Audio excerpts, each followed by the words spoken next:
Jangan lari. Masih lari. Jangan lari. Masih lari. Akhirnya tembak peringatan. Tembak ke langit. Tembak 1 kali. Masih lari. Tembak 2 kali. Masih lari. Tembak 3 kali. Masih lari. Terpaksa ditembak kakinya. Kakinya ditembak. Kepalanya dikena.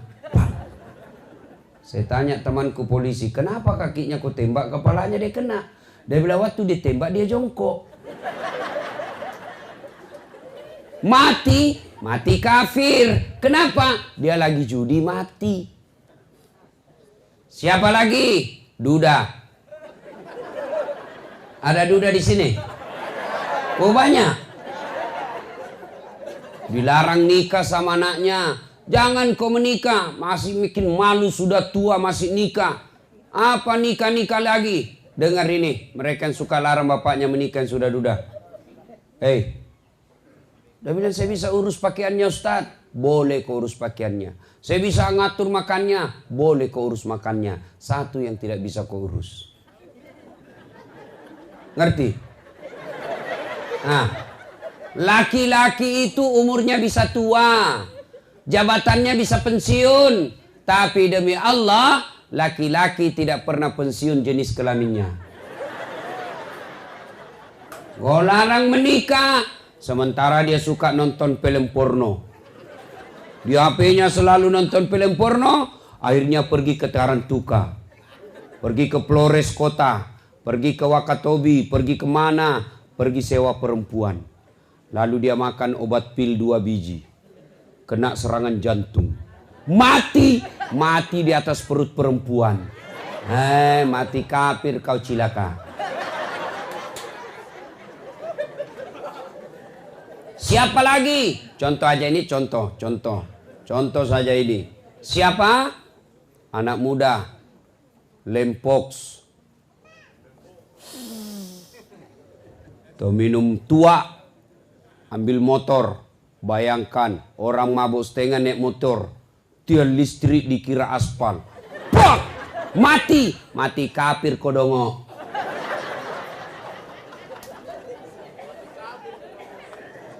Siapa lagi? Contoh lagi. Siapa? Tanggal 17 April yang lalu ketika pemilu, mereka yang menerima serangan fajar. Mereka yang terima sogo.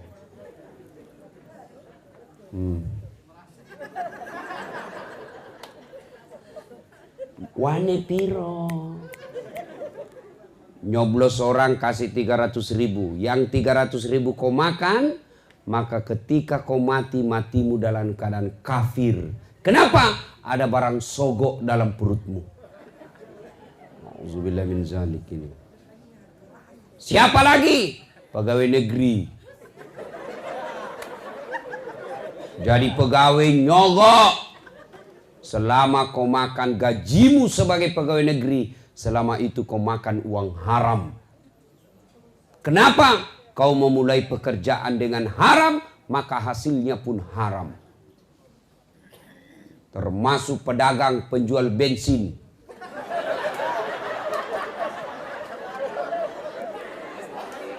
Dia tulis bensin murni.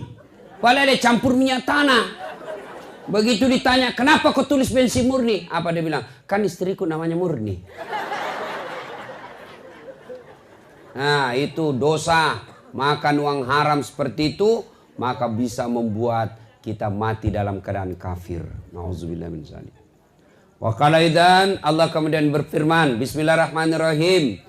Ya ayyuhalladzina amanu dukhulu fis-silmi kaffatan wa la tattabi'u khutuwatis syaitan innahu lakum adu mubin.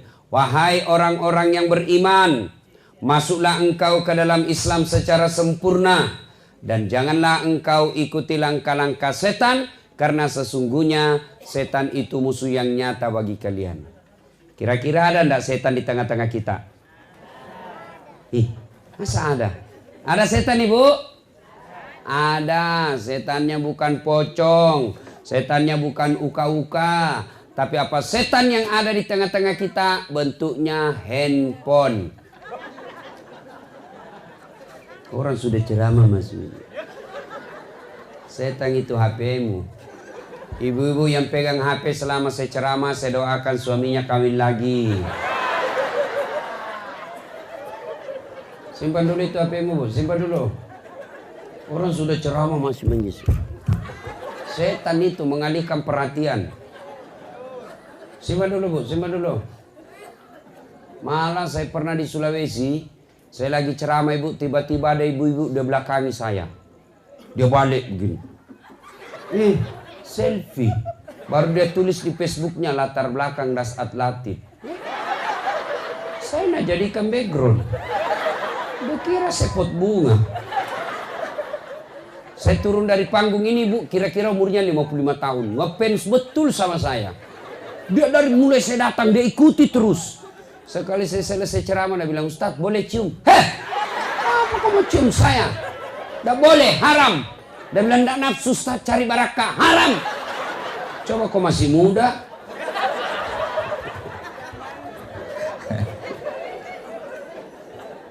Wakalaidan, Allah kemudian berfirman, Bismillahirrahmanirrahim.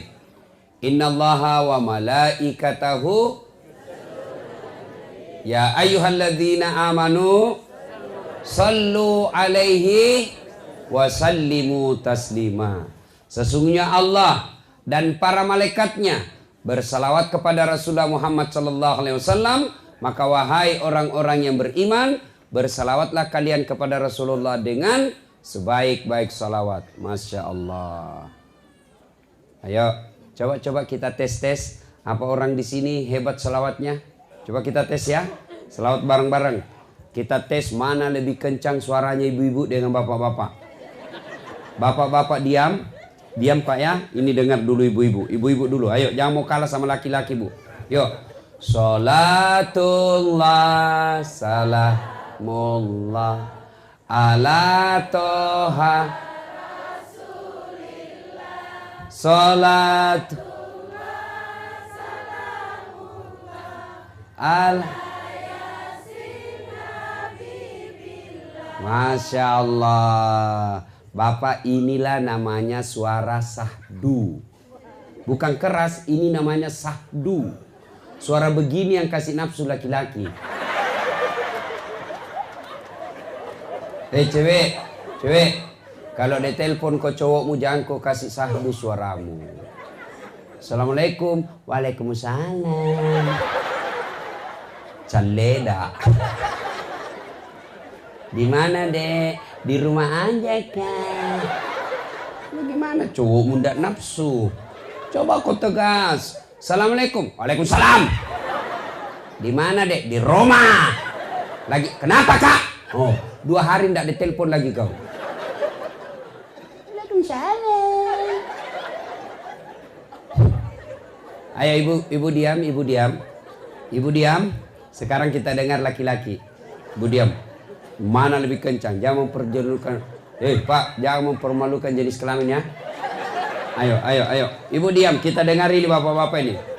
Sholat. Lobe.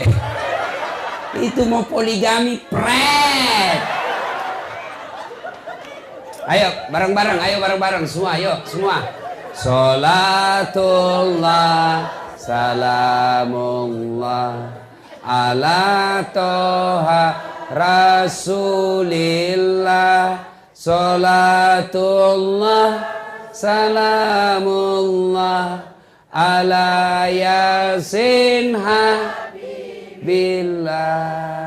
Ibu bapak saudara-saudara sekalian yang saya hormati, malam ini kita berhalal bihalal. Halal bihalal ini erat kaitannya dengan ibadah Ramadan. 1 bulan kita puasa Ramadan. Allah pasti menghapuskan dosa kita kalau kita serius. Karena Rasulullah menjelaskan, man shoma ramadana imanan wahtisaban ghufira lahu ma taqaddama min zambihi. Siapa yang berpuasa di bulan suci Ramadan dengan niat iman dan ikhlas semata-mata karena Allah, diampuni dosanya yang telah lalu dan yang akan datang. Pak, belum taraweh, belum tahajud, belum witir, belum sedekah, belum tadarus, Puasa saja Nabi jelaskan diampuni dosanya yang telah lalu dan yang akan datang. Itulah sebabnya akhir Ramadan kita sebut dengan Aidil Fitri, yang artinya kembali menjadi suci. Suci dari apa? Suci dari dosa dan kesalahan. Dosa itu ada dua. Satu, dosa kepada Allah. Dua, dosa kepada sesama manusia. Selama Ramadan, insya Allah dosa-dosa kepada Allah diampuni.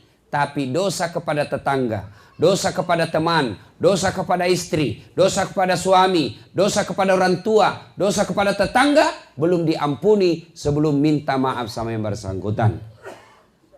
Repot juga kalau kita datang dari rumah ke rumah.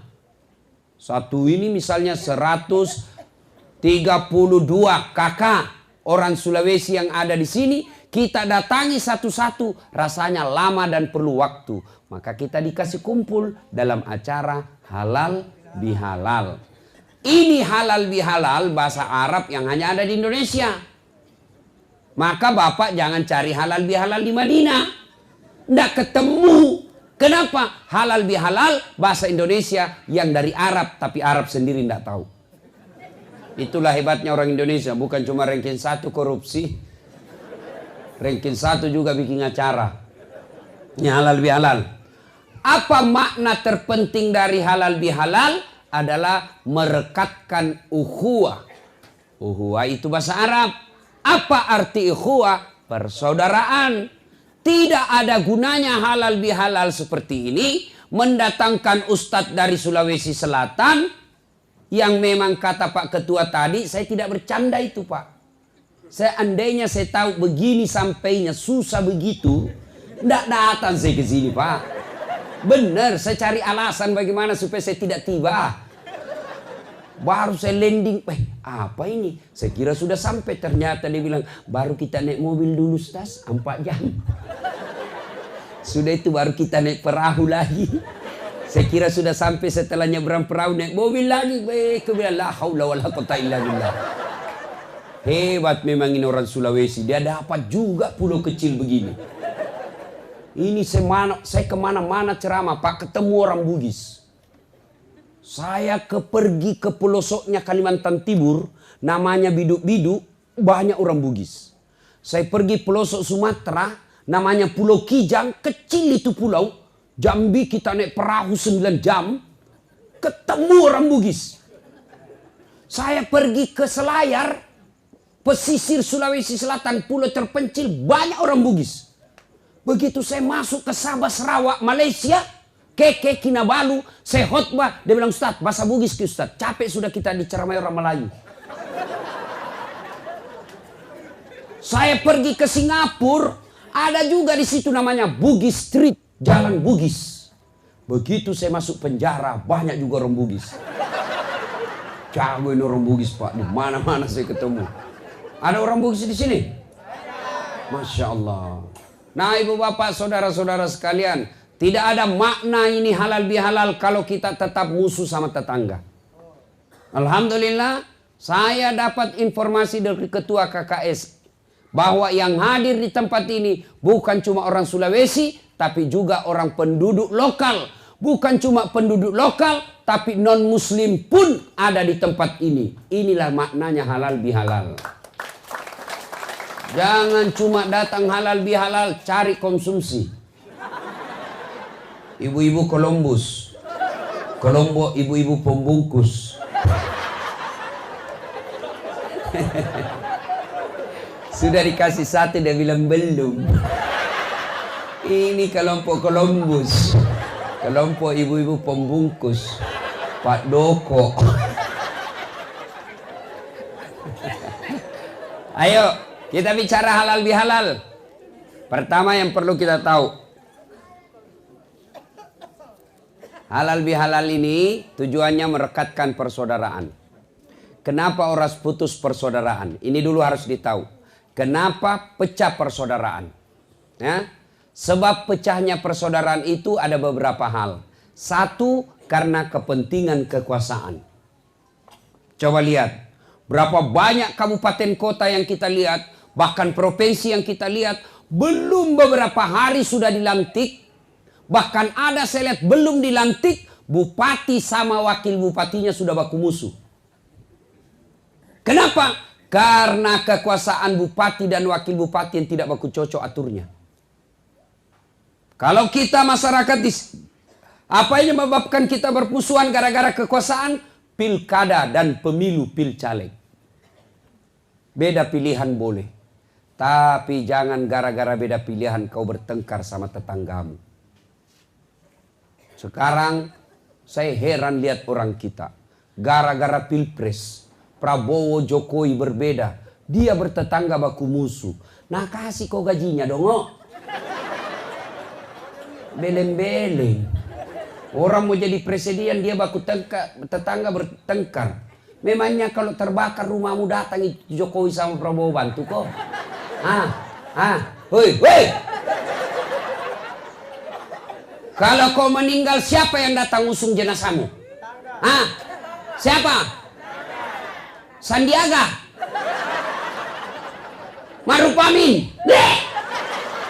Bertengkar gara-gara pemilu, bodoh. Gara-gara pilcaleg mau bertengkar, jangan. Mereka mau jadi anggota DPR, kamu tim sukses bertengkar. Ini juga kadang-kadang tim sukses kasih berkelahi orang. Dia mau dapat proyek, bohong aja kerjanya. Siap, baleho pak, siap aman. Disuruh bikin 10, 2 aja dia bikin. Ada tim sukses di sini? Banyak. Ibu majelis taklim juga biasa jadi tim sukses. Gampang pak, anggota saya 100, tapi tolong belikan kami seragam. Pret. Ayo, jangan bertengkar gara-gara janji-janji politik. Politisi kau percaya hancur kau. Itu politisi kalau mau dipilih gayanya luar biasa. Pakai gamis, pakai songkok, pakai serban, bikin baleho, Allahu Akbar. Tidak pernah didapat di masjid. Apa pembohong begitu kau mau percaya? Dia bagi-bagi kartu namanya. Pilih saya, kita sama-sama orang Sulawesi. Pilih saya, ada masalahmu. Nih kartu namaku, telepon saya 24 jam. Begitu terpilih, dia ganti nomor HP-nya. Itu yang kau mau percaya? Dongo. Ayo, sudah. Jangan bertengkar. Sekarang sudah selesai pilpres. Kalau ada yang merasa dibohongi, kau tidak usah ribut. Kalau ada yang merasa dicurangi, kau tidak usah ribut. Serahkan kepada Allah. Demi Allah, tidak ada orang manusia yang mulia hidupnya kalau dia pembohong dan pendusta. Tidak ada itu orang yang hidupnya mulia kalau dia curang dan pembohong. Tidak usah ribut. Serahkan saja kepada Allah. Aturan hukum biarkan jalan. Jangan kau ribut. Lebih kau urus daganganmu. Ya. Sekarang tidak ada lagi 01, 02. Tidak ada lagi Prabowo, tidak ada lagi Jokowi. Yang ada sekarang 01 tambah 02 sama dengan 03 Persatuan Indonesia. Ya. 2. Penyebab orang bertengkar bermusuh. Apa? Sombong. Apa itu sombong? Pakai barang mahal, belum tentu. Pakai itu. Ibu-ibu punya emas, pakai itu emasmu supaya orang tidak remehkan kamu. Apa sombong? Belum tentu. Kapan kau sombong? Kalau kau hina orang yang pakai palsu. Pakai emasmu, pakai kalau perlu tulis emas murni. Tapi jangan kau remehkan orang.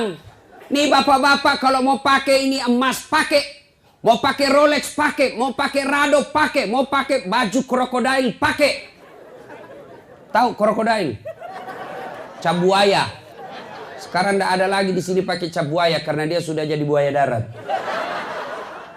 Boleh pakai. Kapan kau sombong? Ketika kau hina tetanggamu. Kau tahu ini bajuku? Ini Singapura 3 juta. Kamu tidak bisa beli, miskin. Kau sombong. Ibu-ibu sombong. Pakai emasmu, pakai namanya perhiasan. Kapan sombong? Kalau ibu menghina orang yang pakai bukan emas. Kau tahu ini emas Dubai 70 juta saya beli di Madinah. Kamu tidak bisa beli, orang miskin. Kau sombong. Pakai emas boleh, yang penting jangan kau terlalu sombong. Mentang-mentang pakai emas gelang, gak begini terus.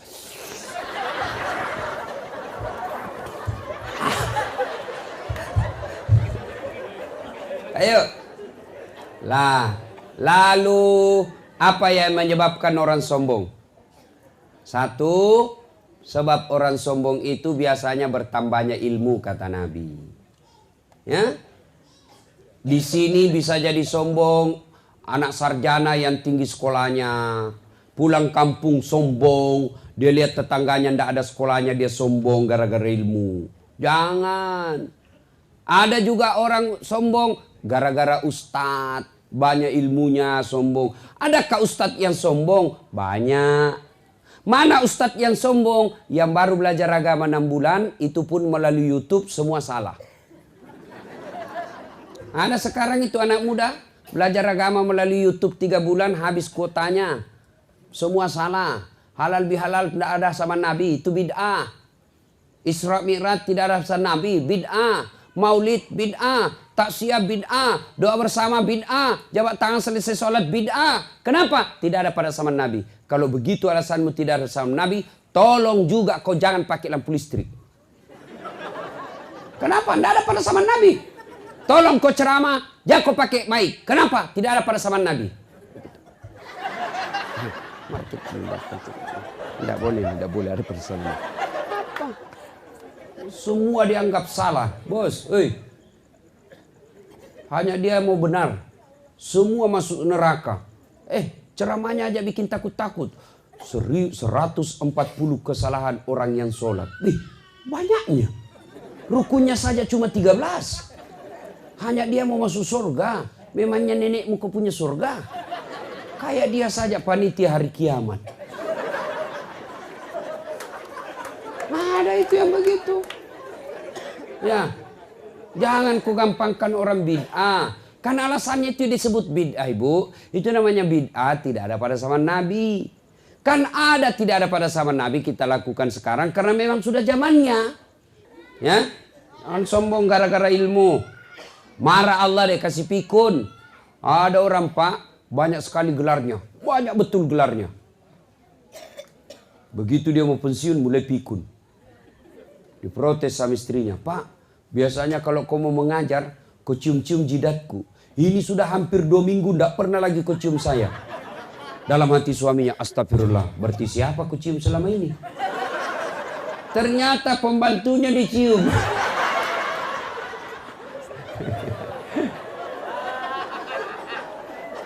Biasanya saya kalau ceramah begini ada air minum di samping saya. Nah, airnya dulu bos. Sambil nunggu ya. Salatullah salamullah ala toha. Salatullah salamullah ala yasin habibillah. Tawassalna bismillah wabil hadi rasulillah wa kulli mujahidilillah bi ahlil badri ya Allah. Sudah. 2. Penyebab orang sombong. Apalagi penyebab datangnya sombong setelah bertambahnya ilmu, bertambahnya pangkat jabatan. Ada kepala desa di sini? Ada? Kepala desa jangan sombong. Kau jadi kepala desa karena kau dipilih rakyat. Paling lama berapa tahun? 5 tahun. Kalau terpilih lagi 10 tahun. Tidak terpilih, wabillahi taufiq wal hidayah. Kau keluar bos. Anggota DPR jangan sombong. Kenapa? Kau jadi anggota DPR karena rakyat pilih. Kalau kau tidak dipilih lagi, kau jadi rakyat biasa. Jadi bupati jangan sombong. Kenapa? 5 tahun. Kau jadi bupati karena rakyat memilihmu. Jadi gubernur jangan sombong. Kau jadi pejabat karena rakyat memilihmu. Lalu apa yang kau mau sombongkan? Ada pegawai negeri di sini? Camat, lurah, jangan sombong. Pensiun jadi berhenti kau jadi pegawai negeri. Apa? Apalagi yang membuat orang sombong? Jabatan. Jangan. Allah tidak senang. Yang ketiga, sebab orang sombong. Apa? Bertambahnya harta. Jangan sombong gara-gara harta. Pak Ketua punya ruko banyak, jangan sombong. Ayo, belajar dari Palu, Donggala, sekejap saja. Udah sampai 10 menit miskin, gempa bumi hancur. Apa yang kamu sombongkan? Hah? Ayo, ada kawan saya kasihan, kerja tadi kaya di Palu, ndak punya asuransi, kena gempa rata, hancur semua harta-hartanya. Sekarang kerja di Makassar 1.500.000 gajinya 1 bulan. Apa yang kamu sombongkan? Oke lah, rumahmu bagus, tabunganmu banyak, tapi Allah marah, nak kasih penyakit. Penyakitnya apa? Tidak bisa makan nasi, tidak bisa makan garam, dilarang makan gula, dilarang makan daging, dilarang makan lembok, sambal. Apa aja bisa namakan? Ubi rebus. Uangnya 1 miliar cuma ubi bisa namakan. Apa yang mau kau sombongkan? Hah? Apa yang mau sombongkan dengan harta? Jangan sombong. Ini cewek, apa kau mau sombongkan? Kau cantik 17 tahun, tapi 71 tahun. Masih cantik kau. Apa mau sombong? Apa ini bapak-bapak mau sombong? Jangan sombong. Allah tidak senang orang sombong. Makin tinggi pangkat, makin cerdas, makin banyak duit, dia tawadu. Oh, orang makin jadikan teladan. Nah, kau lihat itu Haji. Itu banyak duitnya nak, banyak hartanya, bagus jabatannya, tapi tidak pernah ngomong sombong. Yang kau sombong itu dia itu, contoh kau itu nak. Tapi kalau kau miskin, kata Allah, ya, ada 3 teman setan di dunia. Satu di antaranya ganiyun mutakabbir, orang kaya yang sombong. Minum dulu. Sudah cukup. Ya. Ibu bapak, saudara-saudara sekalian, 3 teman setan kata Allah dari dunia ini. Temannya setan. Siapa? Orang kaya yang sombong. Ghaniyun mutakabbir. Itu temannya setan. Kaya harta sombong, temannya setan. Kaya pangkat sombong, temannya setan. Kaya jabatan sombong, temannya setan. Kaya ilmu sombong, temannya setan. Tapi orang masih bilang, ya wajarlah dia sombong, kaya, banyak uangnya, tinggi pangkatnya, cerdas, ya wajar dia sombong, ada jalannya. Tapi temannya kok setan. Tapi ini sudah miskin, pengangguran, mulutnya busuk, tidak ada kerjanya, jelek mukanya, bau keteknya, sombong lagi. Bukan mau temannya setan, kau sudah jadi setan cilaka. Nah, puncak kesombongan kata Allah, mereka yang enggan sujud. Puncak kesombongan mereka yang tidak mau sholat. Ini saya lihat ini ibu-ibu banyak yang malas sholat.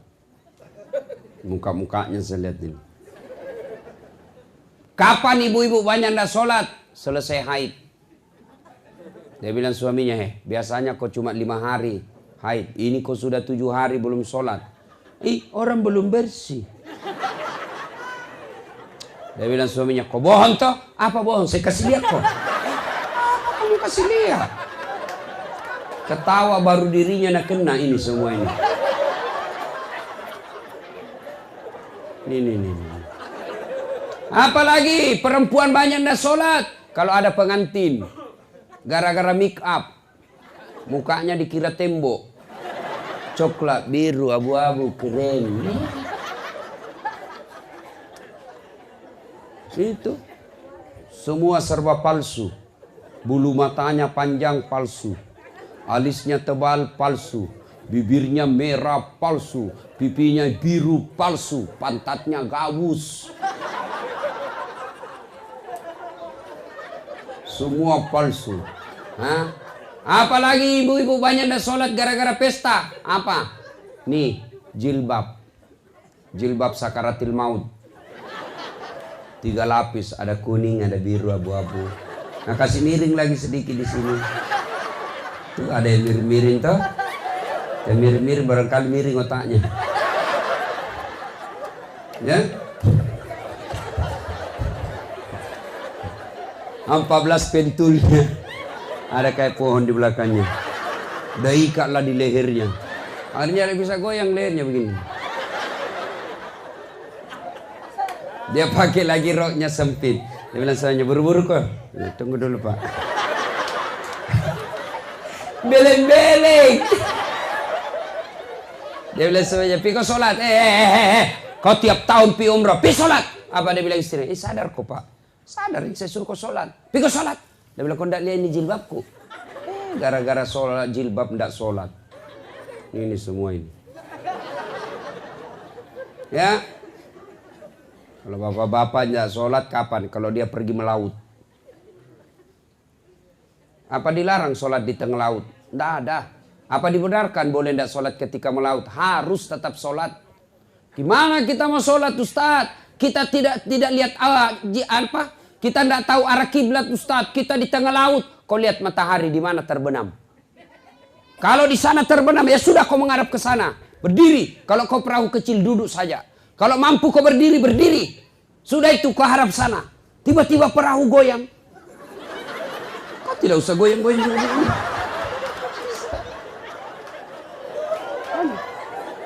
Ya. Ustadz, bagaimana kita mau sholat di perahu Ustadz? Kita bau oli, kita bau keringat, kita bau matahari. Allah tahu bapak lagi dalam keadaan kerja, boleh sholat bau oli. Baju saya kotor Ustadz, Allah tahu bapak lagi dalam keadaan kotor. Yang penting bapak tidak kena kencing bajunya dan tai. Boleh. Apa lagi? Apa lagi kau tidak mau sholat? Bilang apa? Saya jawab semua. Ayo. Ustadz, saya tidak bisa berdiri. Duduk. Bagaimana cara sholat duduk? Lihat ini sholat duduk. Saya ajari nih. Anggaplah lagi di atas perahu. Atau di atas kapal. Atau di atas mobil. Sholat duduk. Begini caranya. Takbir. Allahu Akbar. Ruku. Kepala saja goyang. Allahu Akbar. Sami Allahu liman hamid. Sujud bukan cuma kepala goyang, badan ikut ditundukkan. Allahu Akbar. Salat duduk. Ustaz tidak bisa duduk, baring. Anggap di sana kiblat, kepala di sini. Nah, beginilah, anggaplah ini kiblatnya, kepalanya ini. Ya, sudah, ini saja goyang. Allahu Akbar. Allahu Akbar. Kepala sudah dikasih begini. Jelas. Saya tidak bisa begitu Ustaz. Sholat pakai isyarat. Mana namanya sholat pakai isyarat? Matamu saja kau kasih goyang. Allahu Akbar. Sami Allahu liman hamid. Allahu Akbar. Boleh. Memang sudah begitu caranya. Mata pun sudah tidak bisa bergerak Ustaz. Sholat dalam hati. Sholat dalam hati. Mana caranya sholat dalam hati? Semua bacaan sholat kau baca dalam hati. Tutup matamu, pejamkan. Tangan tidak bisa bergerak lagi. Mata pun, bibir pun tidak bergerak. Tinggal dalam hati. Bayangkan lagi ruku, baca doa ruku. Bayangkan lagi sujud, baca doa sujud. Sudah, namanya sholat dalam hati. Tidak bisa juga itu Ustaz. Gampang. Ambil kain putih, bungkus, bawa dikubur. Apa lagi? Jangan ketawa, saya serius ini. Demi Allah, saudaraku, tidak ada keselamatan kalian dapat kalau kalian tidak sholat. Tidak ada gunanya kau puasa. Itu kalau kau baik sifatmu, lalu kau tidak sholat, tidak ada gunanya itu baik sifatmu. Kan biasa orang bilang, tidak penting sholat. Tidak penting, yang penting hatimu dong. Biar kau sholat kalau hatimu busuk, tidak ada guna. Yang penting hatimu bersih. Tiba-tiba anak-anak muda berdiri dan bilang, setuju saya sama ini Bapak. Betul, karena dia juga tidak sholat. Kalau ada yang bilang yang penting hatimu baik, tanya siapa nabinya. Nabi Muhammad paling baik hatinya. Nabi Muhammad paling luruh akhlaknya. Nabi Muhammad paling baik tutur katanya. Tapi beliau tetap sholat beribadah kepada Allah. Apa alasannya? Bagi mereka yang tidak sholat, di akhirat kelak, Allah sampaikan, dah saat ini puasamu 30 tahun. Ini hajimu 2 kali. Ini sedekahmu. Ini pembangunan masjidmu. Mana kuncimu? Mana kuncimu? Apa kuncinya? Sholat 5 waktu. Tidak ada sholatmu. Kau tidak bisa nikmati ini harta.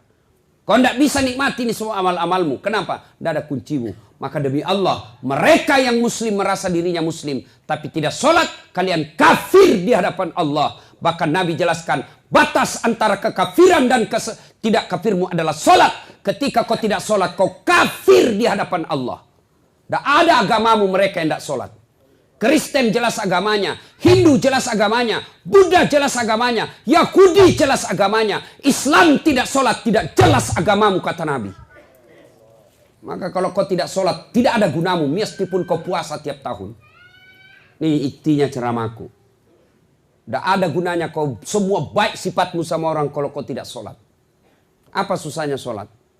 Bilang, apa susahnya solat?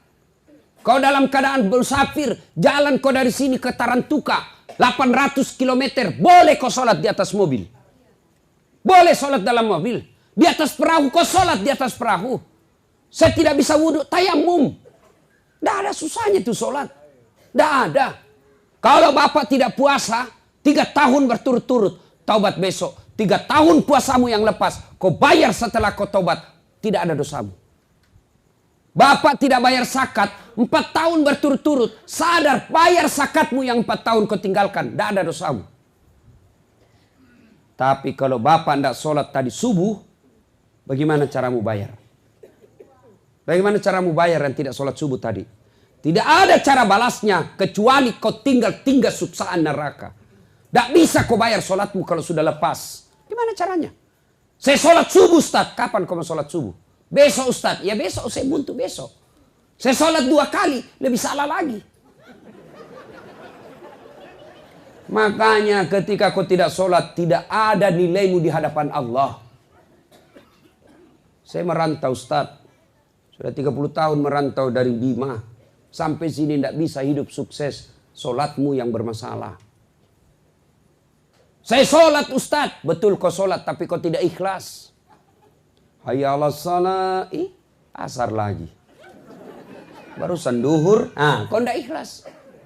Saya sholat, Ustaz. Betul kau sholat, tapi tidak semangat. Rasanya tidak ketemu Tuhan, tidak senang ketemu Allah. Allahu Akbar. Bismillahirrahmanirrahim.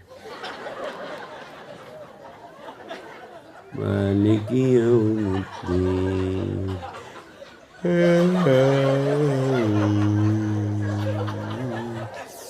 Ihdinas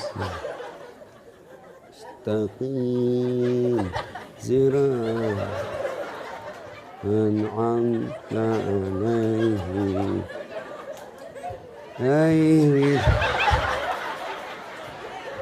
Siapa ajar kau sholat begitu cilaka? Allahu Akbar, kayak ditiup angin. Ada Allahu Akbar. Pantas 20 tahun kau merantau cari nafkah, tidak bisa baik hidupmu. Kenapa? Sholatmu bermasalah. Mana ada orang baik hidupnya kalau sengsara? Mana ada orang sengsara hidupnya kalau baik sholatnya? Percaya Pak, kalau baik sholat, kecil punya ruko, kecil punya mobil, kecil jadi sarjana anakmu, kecil semua itu, kecil jadi anggota DPR. Allah cuma minta perbaiki sholatmu. Ya, Ibu, maka ibu kontrol sholatnya suaminya, bapak kontrol sholatnya istrinya. Istrimu pergi ke jalan, telepon ketika sudah duhur, ingatkan, Bu, sudah duhur. Kamu jalan sudah sholat enggak? Bu, pergi suaminya cari merantau. Pak, kau di mana sekarang? Saya di warung kopi. Ini sudah duhur, sudah mau hampir habis asar. Kau sudah sholat enggak? Itu namanya suami istri yang saling mengingatkan. Sudah sholat? Belum. Telepon lagi 5 menit yang akan datang. Kau sholat? Telepon lagi 10 menit yang akan datang. Nanti kau berhenti telepon kalau dia bilang, saya sudah sholat. Baru itu yang bagus. Ibu ndak usah cemas kalau anakmu pengangguran. Bapak ndak usah cemas kalau anaknya tidak punya kerja. Tapi cemaslah dan malu ketika anakmu sudah sarjana tidak tahu sholat. Malu kalau tidak tahu bahasa Inggris. Tidak malu kalau anaknya tidak sholat. Ya? Paham? Nah, yuk Bapak, saudara-saudara sekalian. Nah, berikutnya. Apalagi yang menyebabkan orang putus persaudaraan? Tadi kepentingan kekuasaan. Yang kedua kesombongan. Yang ketiga apa? Sangka buruk.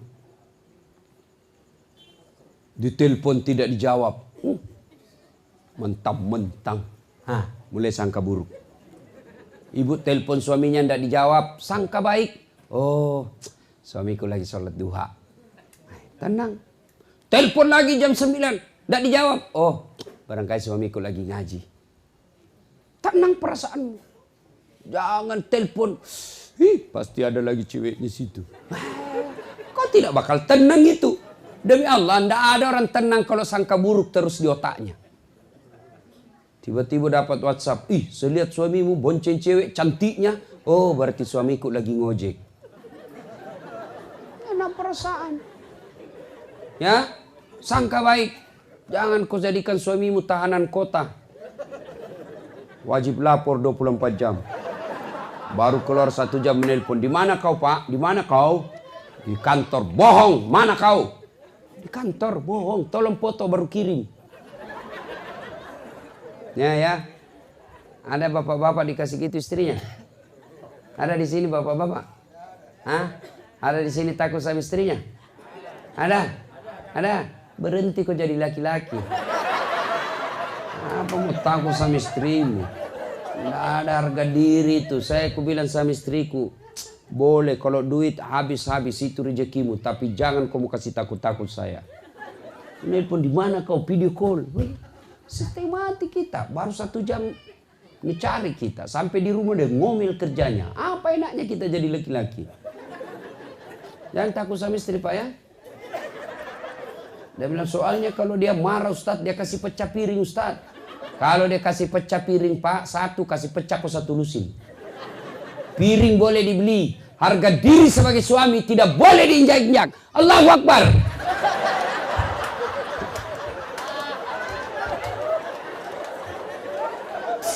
Yuk. Ada bilang Ustadz, berarti Ustadz tidak takut sama istrinya. Apa sih mau takut sama istriku? Cuma istriku lebih berani dari saya. Ibu, mau masuk surga? Bukan cuma masuk surga, dirindukan surga. Kata Nabi, perempuan kalau mau dirindukan surga 1, dirikan sholat. 2, puasa Ramadan. 3, jaga harga dirimu. 4, taati perintah suamimu, maka surga bagimu mana saja aku memasuki. Saya yakin ibu sholat. Saya yakin ibu puasa. Saya yakin ibu tidak jalan kecuali yang baik-baik. Tapi yang membuat ibu bisa masuk neraka, gara-gara apa? Tidak taat sama suami. Sekarang ibu-ibu itu malas masak, ngontrol suami, suaminya dibentak. Enggak bakal, biar hitam sidat gara-gara sholat. Kau puasa Senin Kamis, tapi kau kurang ngajar durhaka sama suamimu kau kata-katai, suamimu seenakmu bicara. Demi Allah kata Nabi, jangankan kau masuk surga, baunya surga kau tidak dapat ibu. Kenapa begitu Ustaz? Karena ibu itu ditanggung suaminya dunia akhirat. Artinya apa? Kalau ibu berdosa, ibu keluar rumah dan di luar ibu berdosa, bukan ibu saja yang tanggung, tapi suami diseret masuk neraka gara-gara ibu yang berdosa. Beda laki-laki.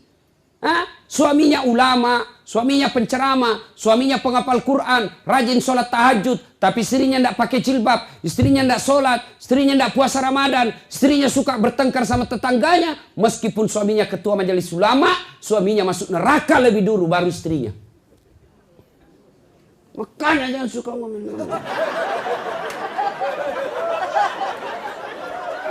Tanggung ibu-ibu itu dunia akhirat. Kasih senang itu suamimu. Ibu, fungsi utama seorang suami bukan cari nafkah bagi ibu. Fungsi seorang suami yang utama bukan cari makan. Tapi apa? Mendapatkan ridho supaya ibu gampang masuk surga. Suamiku cerewet, biar saja dia masuk neraka. Yang penting ibu harapkan suamiku senang sama saya. Itu yang membuat saya gampang masuk surga. Kalau ibu suka ngomel, malas masak, di rumah tidak pernah cantik, berat badan tambah besar. Apa enaknya kita jadi laki-laki? Dulu itu ibu istri-istri dulu, suaminya kalau pulang mau pergi melaut, belum bangun suaminya sudah siap makanannya yang di kaleng-kaleng dengan kopinya untuk dibawa ke perahu. Belum pulang suaminya sudah siap masakannya. Sekarang ibu-ibu pulang suaminya masakan 3 hari dipanasi nasi goreng. Jangan ketawa. So model-model perempuan malas ini. Enak juga kita suami itu kalau pulang capek melaut. Pulang suami disambut istrinya dengan dandanan yang baik, rapi, parfum, harum.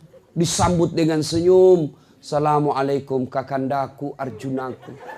Ya Allah, terima kasih kau kirim datang kembali pahlawanku. Mau pergi suaminya melaut, dia sambut, dia lepas dengan lagu. Ku lepas di kau pahlawan. Itu pulang suaminya, disambut lagi lagunya. Pulang suaminya, duduk suaminya, dia buka kaum sepatunya lalu menyanyi. Bila kamu di sisiku, hati rasa syahdu. Enak, langsung hilang capeknya itu suami di laut. Masuk lagi suaminya, dilihat rumahnya berantakan. Begitu suaminya mau marah, dia lihat suaminya mau marah, langsung lagi menyanyi istrinya. Insaflah wahai manusia. Enak kan perasaan jadi suami. Tapi itu dulu. Ibu-ibu dulu itu begitu lagunya. Sekarang lagunya ibu-ibu sekarang modern apa? Yo ayo. Yo ayo yo. Lebih parah lagi itu ibu. Hei. Ini ibu-ibu majelis taklim lebih hancur. Senam di lapangan. 17 Agustus nyanyi di lapangan. Gabung sama laki-laki. Apa perempuan dilarang olahraga? Harus kau olahraga supaya tetap kau cantik dan sehat. Yang dilarang kalau olahraga campur-campur laki. Bayangkan kalau ibu di depan. Celananya ketat. Baru ibu-ibu 1, 2. Lakinya orang di belakang 3. Apa dia pikir? Majelis taklim kok begitu? Ada lagi yang lebih parah. Ulang tahun pesta rakyat. Ini nih, sebentar lagi kita ulang tahun pesta rakyat 17 Agustus. Bikin panggung besar, nyanyi bareng-bareng, laki perempuan campur-campur. Goyang ke kiri nah. Kanan. Apa ini? Orang gila itu begitu. Jangan ikut-ikut majelis taklim begitu. Majelis taklim pakai jilbab besar, ikut pengajian, tapi masih suka nyanyi begini. Allah tidak senang sama kalian kalau begitu. Boleh nyanyi, boleh, tapi jangan gabung-gabung dengan laki-laki. Lagu yang bagus-bagus, yang ada nasihatnya. Ya, jangan mentang-mentang dengar lagu nasihat. Begitu suaminya sudah mulai pikun-pikun tua-tua, lagu nasihat sama suaminya. Apa lagunya? Bila Israel datang menjemput. Stres suaminya. Dah ya. Nah, waktu yang sangat terbatas. Lanjut. Terus menghina. Kau kira tukang parkir. Salatullah salamullah salatullah ala yasin habibillah. Yang ketiga. Sekarang apa hebatnya kalau banyak teman? Ya, apa hebatnya kalau banyak teman? Banyak teman, 1, murah rezeki. Murah rezeki. Kata Nabi, siapa yang mau umurnya panjang, siapa yang mau murah rezekinya, siapa yang mau gampang selesai urusannya, silul arham, sambungkan persaudaraan. Ya, kenapa memurahkan rezeki? Orang yang banyak teman, contoh, bapak ibu berdoa di masjid, selesai sholat maghrib sampai isya 1 jam dia berdoa. Ya Allah, murahkan rezekiku, tambahkan daganganku, murahkan laku semua ya Allah. Gampangkan semua, mudah rezeki saya. Apakah tiba-tiba ibu berdoa 1 jam, uang jatuh dari langit-langit masjid? Itu film karton. Lalu kalau ibu berdoa, bagaimana cara datangnya rezeki? Bagaimana datangnya rezeki? Datangnya dari tangan manusia. Maka kalau mau banyak rezeki, banyaklah temanmu supaya banyak tangan yang datang bawakan kau rezeki. Saya tidak banyak uangku, tapi banyak temanku. Di Makassar hampir tidak pernah laku duit saya, Pak. Di mana-mana saya pasti ada yang bayarkan. Saya ke warkop, begitu saya mau bayar, tapi Ustaz sudah ada yang bayar. Saya pergi ke pasar lelang, pasar Lelong Makassar. Baru saya turun dari mobil, ada yang teriak, "Assalamualaikum Ustaz." Dalam hatiku aman. Aman, pasti dibayar. Keranjang saya ada isi ula, ada isi gula, ada isi telur, ikan, sayur. Berapa Ji? Nggak usah Pak Ustaz. Nggak enak Pak. Nggak usah Pak Ustaz. Dalam hatiku, memang itu yang kutunggu.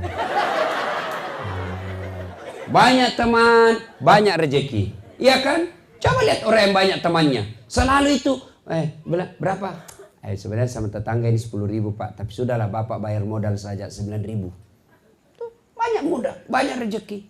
Yang kedua, banyak teman, gampang selesai urusan. Saya ke kantor polisi. Perpanjangan SIM dilihat sama Kapolres. "Assalamualaikum Ustaz." "Siap Komandan." "Waalaikumsalam." "Kenapa Ustaz?" Ustaz, Komandan, perpanjangan SIM." "Oh baik, gampang Ustaz." Kapolres terpanggil Kasat Lantas. "Kasat Lantas, tolong bantu Ustaz urus SIM-nya. Jangan aku lagi minta uangnya, berdosa kau uang Ustaz kau makan." Selesai. Ayo, banyak teman, gampang selesai masalah. Begitu Bapak berurusan di kantor polisi, sahabat saya itu, sudah, tidak usah lanjut. Banyak teman, gampang selesai masalah. Yang ketiga, banyak teman bisa terpilih pilkada. Ya, Pak. Dan yang keempat, kata Nabi, banyak temanmu sehat walafiat, panjang umur. Kenapa bisa? Banyak yang doakan. Saya ini Pak, laki-laki jarum super. Jarang di rumah, suka pergi. Saya hampir tidak pernah di rumah Pak. Lebih banyak di luar, saya tua di jalan. Coba. Orang biasa bilang, kok kuat begitu Ustaz? Ini kameramen saya saja biasa boleh. Capek, sakit, banyak badan. Saya sehat, Allah. Apa resepnya? Banyak yang doakan saya. Di Instagram saya, Ustaz semoga sehat walafiat. Semoga Ustaz dimudahkan perjalanannya. Dan tentu mereka doakannya saya ikhlas dan tulus. Maka bodoh kita Pak kalau banyak musuh. Biarkan orang memusuhi kita, tapi jangan kita yang mencari musuh. Ya? Nah, sekarang lagi. Bagaimana cara menyambungkan persaudaraan? Bagaimana? 1, maafkan orang yang salah. Sakit hati Ustaz, biarlah sakit hatimu Allah yang balas. Dia khianati saya Ustaz, biarlah Allah yang balas itu semua pengkhianatannya. Kalau Bapak balas, paling lapor di polisi. Kalau tidak lapor 6. Atur damai. Ya, kecewa kita. Tapi kalau Allah yang balas sakit hatimu, nak kasih menceret kok. Nggak usah dulu ginjal, nggak usah penyakit jantung, menceret. Menceret 2 bulan. Apa? Mana bisa kita kerja kalau menceret 2 bulan? Begitu mau naik perahu, naik sebulan lagi. Coba sampai di rumah keluar lagi. Coba, jadi biarkan sakit hatimu, biar Allah yang balas. Minta maaf, ya. Tidak maafkan saya, bukan urusanmu. Maafkan orang. Yang kedua, cara menyambungkan persaudaraan, bersedekah. Sedekahlah. Bapak, Ibu, saudara-saudara sekalian, saya lihat masjid kita belum jadi. Ini yang kaya, yang ratusan juta duitnya di bank, lalu masjid kok tidak selesaikan demi Allah, Uangmu yang ada di bank nanti kasih repot kau kalau kau mati.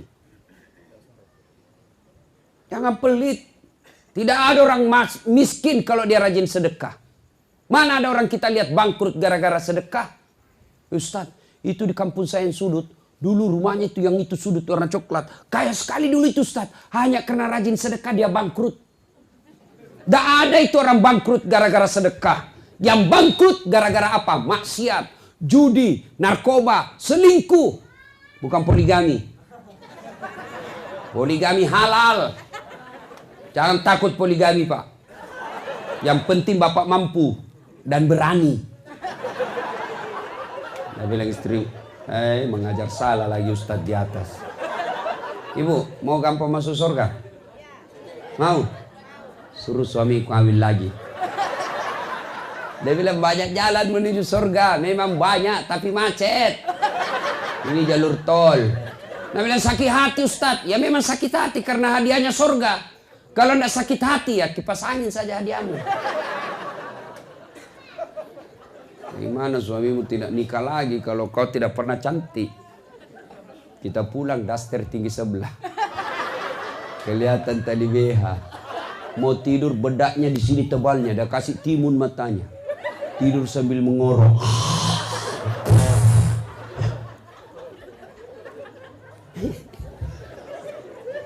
Ayo sedekah. Ibu-ibu mau panjang umur, sehat walafiat, sedekah. Ayo sedekah. Tuh masjid kita hampir tuntas. Bantu masjid kita, Pak. Ustadz, saya tidak punya duit, tapi saya camat, bantu jabatanmu. Gimana caranya? Kau bikin edaran, bantu masjid. Kau datang ke masyarakat orang kaya. Sebagai camat, anjurkan mereka. Ayo bantu masjid kita supaya cepat diresmikan.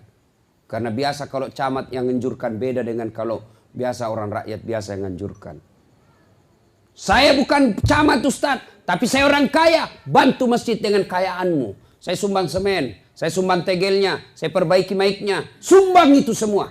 Itulah kekayaanmu yang kau miliki, yang telah kau sumbangkan.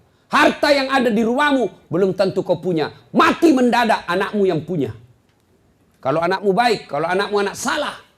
Nah, pakai narkoba setengah mati kau kumpul uangmu. Ternyata dia pakai maksiat setelah kau sudah dikubur. Bu ibu jangan biarkan suamimu sedekah sendiri. Bantu suamimu untuk sedekah. Enaknya itu kalau kita mau sedekah langsung istri bilang, Pak, berapa sedekah ke masjid? 300 ibu. Tambahlah jadi 500. 200-nya untuk saya. Ini sedekah. Iya karena itu ibu. Sedekah itu nafsu-nafsi. Kalau suamimu bersedekah tidak pengetahuan ibu tidak dapat pahalanya. Makanya bilang ibu, bapak 300 saya 200. Yang 200 ini untuk amal saya di akhirat nanti. Kalau ibu tidak sedekah, suami nanti masuk surga. Ibu masuk neraka. Ada memang itu orang pelit sekali. Ibu-ibu. Mau lihat pelitnya ibu? Kalau dia ke pasar. Beda 1000 tuh dia kelilingi semua pasar. Ketawa sambil baku lihat. Dia bayangkan dirinya. Kalau penjual sayur dia tawar setengah mati. Padahal kalau masuk ke mall tidak pernah ditawar. Berapa sayurmu? 1000. Mahal betul. 900 ya? 1000 bu. 900. 1000. Betul dia bayar 1000 tapi apa? Ini 1000. Ambil jeruk 2. Pasti rugi orang. Jangan pelit ibu.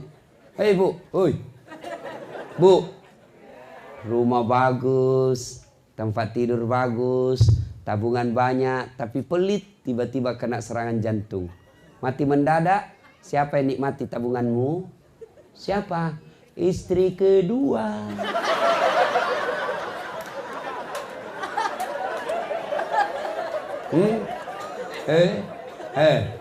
Kau sudah dikubur disiksa sama malaikat karena kau terlalu pelit. Istrimu, suamimu enreyen dengan istri barunya. Hancur kau. Maka jangan terlalu pelit. Ya, sedekahlah ibu. Demi Allah. Saya tidak bisa sedekah 1 juta. Sedekahlah dengan seadanya. Saya tidak bisa sedekah dengan uang Ustaz. Saya orang miskin. Sedekah kau dengan tenagamu. Bangun itu masjid. Kau datang angkat-angkat semen. Saya tidak camat, saya tidak orang kaya, saya tidak punya tenaga. Sedekah dengan ilmumu, pakai otakmu kalau sebagai mahasiswa. Saya juga tidak punya otak Ustadz. Sedekahlah dengan cara apa? Diam. Jangan banyak bicara.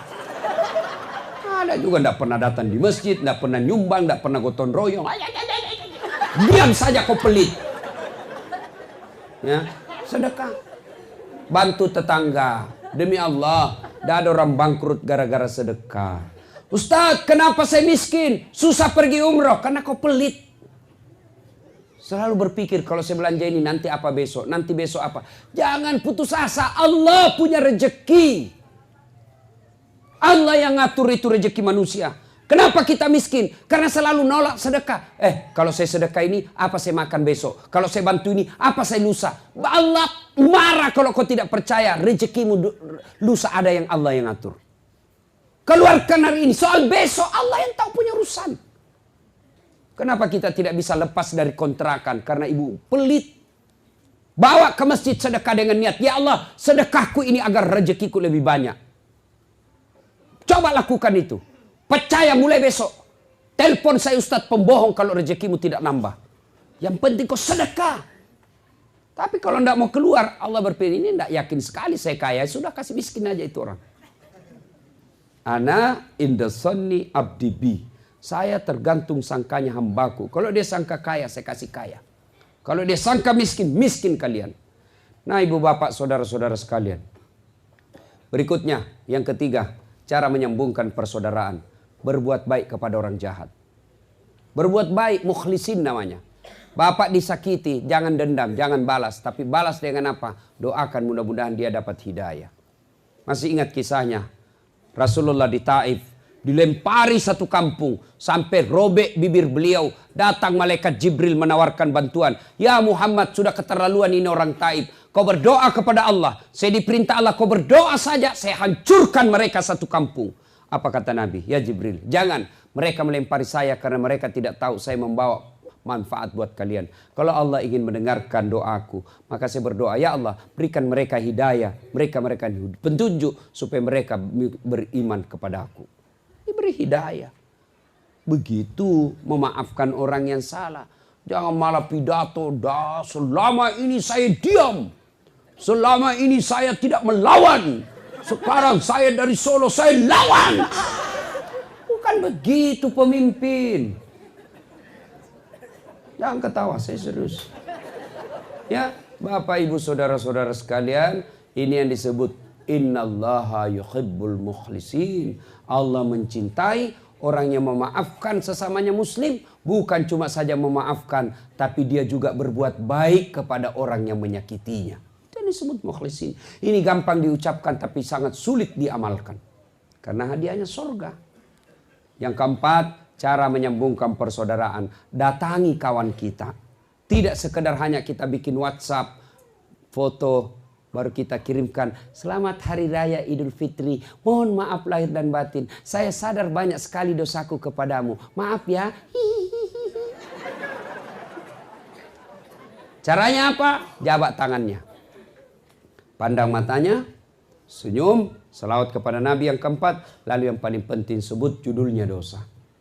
Pak Ustadz, maafkan saya. Kenapa dek? Pernah hilang sandalnya? Iya woi, saya sayang betul itu sandalku. Nggak tahu siapa yang curi. Saya minta maaf Ustadz, saya ngambil. Dikasih kembali dulu sandalku. Selama tidak dikasih kembali, selama itu maafnya tidak diampuni. Bapak ibu yang bertetangga, kalau mau berhalal bihalal, mau saling memaafkan, bapak pernah serobot tanahnya orang, kasih kembali tanahnya baru sah maafnya. Bapak-bapak minta maaf sama istri nanti harus sebut judulnya. Jadi kalau suaminya nanti minta maaf, suruh sebut apa judulnya. Maafkan saya bu, apa judulnya? Tidak usah, nanti kau ngamuk lagi. Maafkan saya, apa? Janji tidak marah ya? Janji dong, saya tidak mau marah. Maafkan saya bu, dulu saya waktu tugas ke Sulawesi, saya silap ibu. Saya selingkuh. Dia bilang istrinya, saya maafkan pak. Begitulah manusia biasa. Saya ikhlas memaafkan bapak. Karena waktu bapak juga tugas ke Sulawesi, saya juga selingkuh.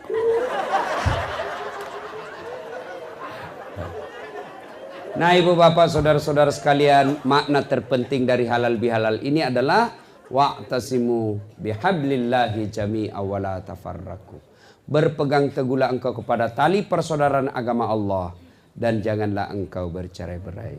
Sebagai wujud konkret nyata halal bihalal kita, selesai kita ceramah nanti, jangan tinggalkan tempat duduk, sebelum samping kiri kanan kita jabat tangan dan sampaikan permohonan maaf. Pak, saya maaf, mungkin ada khilaf saya selama ini. Itu wujud konkret kita berhalal bihalal. Demikian, mudah-mudahan ada manfaat. Insya Allah lain waktu dan kesempatan kita akan lanjutkan. Bukan singkat ini Bu, sudah 1 jam lebih saya ceramah ini. Masih mau? Masih mampu kira-kira masih tahan? Masih bisa 1 jam?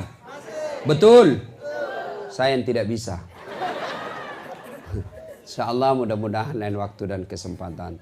Terima kasih Pak Haji yang telah mengundang saya datang ke tempat ini. Mudah-mudahan kehadiran saya bermanfaat. Ya, kalau masih mau undang ceramah saya tidak bisa, ada itu teman saya di belakang. Jauhnya rumahnya rupanya ini teman kuliah saya dulu, Sang Haji namanya. Tidak tahu apa dia ustaz sekarang. Ya, teman saya dulu. Dia juga heran kenapa saya bisa jadi ustaz. Bapak saudara-saudara sekalian, inilah tausiah kita, mudah-mudahan ada manfaat. Kalau Bapak Ibu masih mau dengar ceramah saya, gampang, nonton Tablik Akbar Damai Indonesia Aku TV One setiap hari Sabtu atau Ahad jam 1 sampai jam 4 sore. Tapi itu lama, sekali seminggu. Nah, ada cara gampang, ambil HP, buka aplikasi YouTube, tulis nama saya di pencarian, Dasat Latif, maka keluarlah ceramah saya yang ratusan. Cari itu ceramah yang Bapak Ibu suka, lalu itu dengar ceramah jangan lupa kasih tanda begini. Ini ya, like and share. Jangan kasih begini. Kalau kau kasih begini, dah cari kau malaikat pencabut nyawa. Atau ikuti saya di YouTube. Setelah di YouTube ada lagi namanya Cersi, ceramah singkat di Instagram. Follow saya yang biasa anak-anak muda. Ada Instagram, follow saya di Dasat Latif 1212. Saya ulang, Dasat Latif 1212. Itu ceramah-ceramah 1 menit saja, tapi penuh hikmah. 1 menit penuh hikmah. Nah, sudah ku follow Ustaz, sudah ku tag, kenapa tidak mau terputar ceramahnya? Hakul yakin berarti tidak ada pulsamu. Mudah-mudahan ada manfaat. Mohon maaf jika ada kata dan hilaf. Terima kasih, lebih dan kurangnya mohon dimaafkan. Nun wal kalam ya misturun. Billahi fisabilil haq. Assalamualaikum warahmatullahi wabarakatuh.